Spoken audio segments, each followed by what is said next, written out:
Hello friends, welcome to home food recipes. આજે આપણે બનાવશું નાના બાળકો માટે એક અલગ જ જાતનો નાસ્તો જે ફક્ત 5 જ મિનિટમાં બની જાય છે અને બનાવવામાં એકદમ સરળ છે। સાંજના નાસ્તામાં જ્યારે બાળકોને હલકી ફૂલકી ભૂખ લાગે ત્યારે તમે આ નાસ્તો બનાવીને આપી શકો છો અને આ નાસ્તાને તમે એક જાતની ભેળ જ કહી શકો છો જે ખાવામાં એકદમ ચટપટી અને ટેસ્ટી લાગે છે। તો ચલો એને બનાવવાનું શરૂ કરીએ।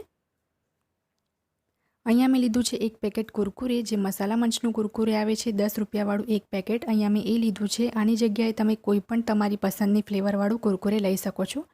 સૌથી પહેલાં તો આપણે કુરકુરેને 2 ભાગમાં તોડી લઈશું કારણ કે આ થોડાક લાંબા છે, તો વચ્ચેથી આપણે તોડીને એને નાના કરી લઈશું તો આપણે જે ચટણી એડ કરીશું એ સરસ રીતે એમાં કોટ થઈ જશે। અને હવે આપણે આ કુરકુરેને એક બાઉલમાં લઈ લઈએ। હવે આપણે એની અંદર એડ કરીશું ઝીણા સમારેલા કાંદા, 1.5 ટેબલસ્પૂન એટલે કે 1.5 મોટી ચમચી જેટલા। ઝીણી સમારેલી કાચી કેરી ઉમેરીશું 1.5 મોટી ચમચી જેટલી। કેરીની પાછળની સ્કિન થોડી ખાડ હતી તો મેં થોડી સ્કિન રિમૂવ કરી લીધી છે।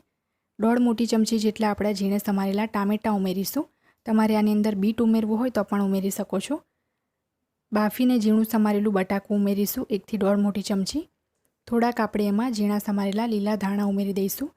બધી જ વસ્તુ તમારે આમાં તમારા સ્વાદ મુજબ એડ કરવાની છે। 1/8 ટીસ્પૂન એટલે કે 2 ચપટી જેટલું મીઠું ઉમેર્યું છે। કુરકુરીમાં પણ મીઠું હોય છે તો ફક્ત વેજીટેબલ્સના ભાગનું જ મીઠું એડ કર્યું છે। 1 મોટી ચમચી જેટલી મેં ગ્રીન તીખી ચટણી એડ કરી છે। જો તમે નાના બાળકો માટે બનાવતા હોય તો ચટણી ઓછી નાખી શકો છો। અહીંયા હું મારા પોતાના માટે જ બનાવું છું। 1.5 મોટી ચમચી મેં ખજૂર આમલીની ખાટી મીઠી ચટણી એડ કરી છે। 1 ચમચી જેટલી આપણે તીખી લસણની ચટણી ઉમેરીશું। બધી જ ચટણી તીખી છે એટલે મરચું આપણે આમાં એડ નહીં કરીએ। છેલ્લે આપણે એની અંદર 1/4 કપ જેટલી નાયલોન સેવ ઉમેરી દઈશું। જે એકદમ ઝીણી સેવ આવે છે આપણે એ જ લેવાની છે। અને હવે બધી જ વસ્તુને આપણે બરાબર હાથથી જ મિક્સ કરી લઈશું। આ ભેળને તમારે હાથ બરાબર ક્લીન કરીને હાથથી જ મિક્સ કરવાની છે તો એકદમ પ્રોપર મિક્સ થઈ જશે। ફક્ત કુરકુરે ખાવાની બદલે જો તમે આ રીતે ભેળ બનાવીને ખાશો તો એનો સ્વાદ 4 ગુણો વધી જશે। તો બરાબર મેં મિક્સ કરી લીધું છે। હવે આપણે આને એક પ્લેટમાં ટ્રાન્સફર કરી લઈએ।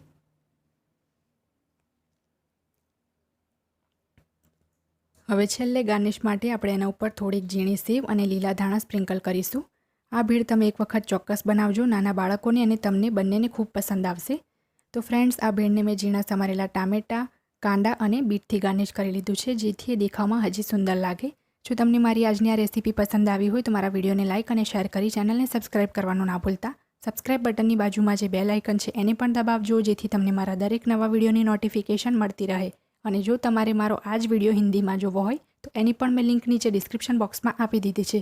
તો મળીએ નેક્સ્ટ વિડીયોમાં, ત્યાં સુધી આવજો।